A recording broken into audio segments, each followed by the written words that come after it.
The fairgrounds. The next day was just as great as the first day. We went horseback riding in the morning, and in the afternoon we rappelled up some ginormous trees with the help of the natural guides. By the time we got back to the cabins for dinner, we were already really tired again.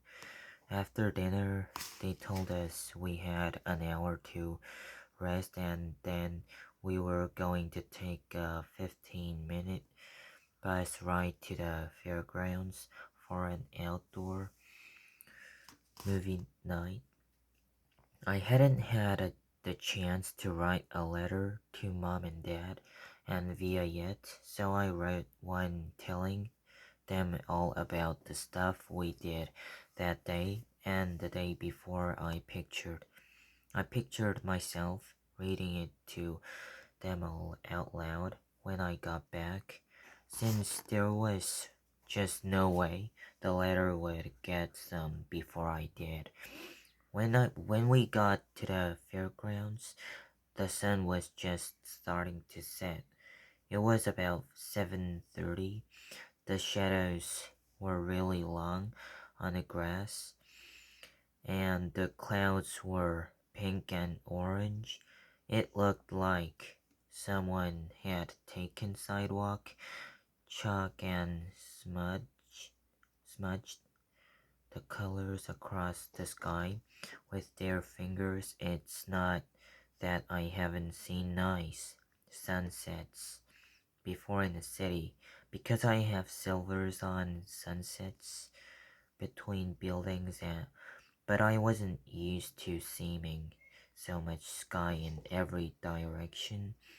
Out here in the fairgrounds, I could understand was a dome that closed it on top of it.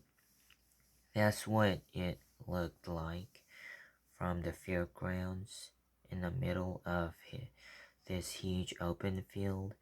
Because we were the first school to arrive, we got to run around the field all we wanted until the teachers told us it was time to lay out our sleeping bags on the ground and get good viewing seats.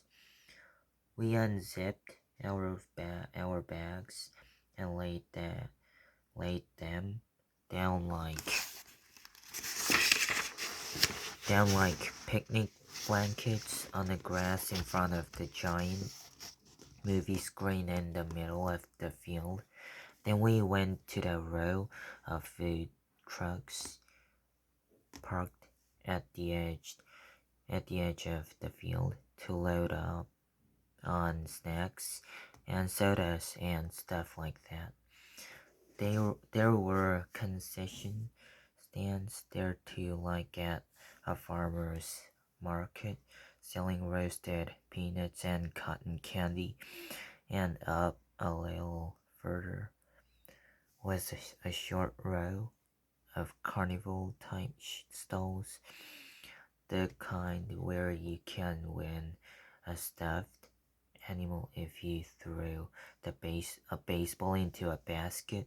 Jack and I both tried that failed to win anything, but we heard Amos won a yellow hippo and gave it to Ximena.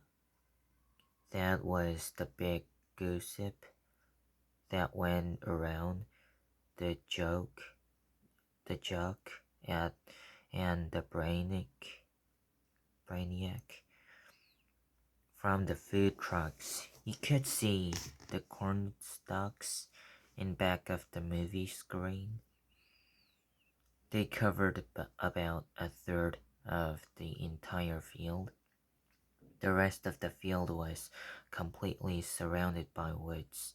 As the sun sank lower in the sky, the tall trees at the entrance to the woods looked dark blue. By the time the other school buses pulled into the parking lots. We were back in our spots on the sleeping bags, right smack in front of the screen. The best seats in the whole field. Everyone was passing around snacks and having a great time. Me and Jack and Summer and Ray and Maya played Pictionary. We could hear the sounds of the other schools arriving, the loud laughing and talking of kids coming out on the field on both sides of us, but we could really see them, though the sky was still light. The sun had gone down completely, and everything on the ground had turned deep purple. The clouds were shadows now.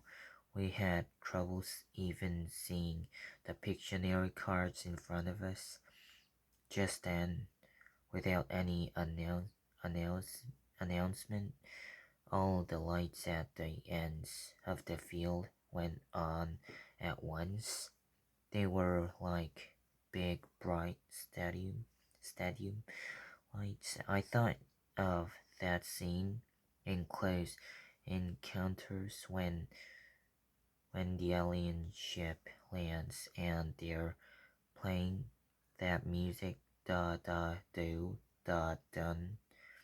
Everyone in the field started uploading and cheering like something great had just happened.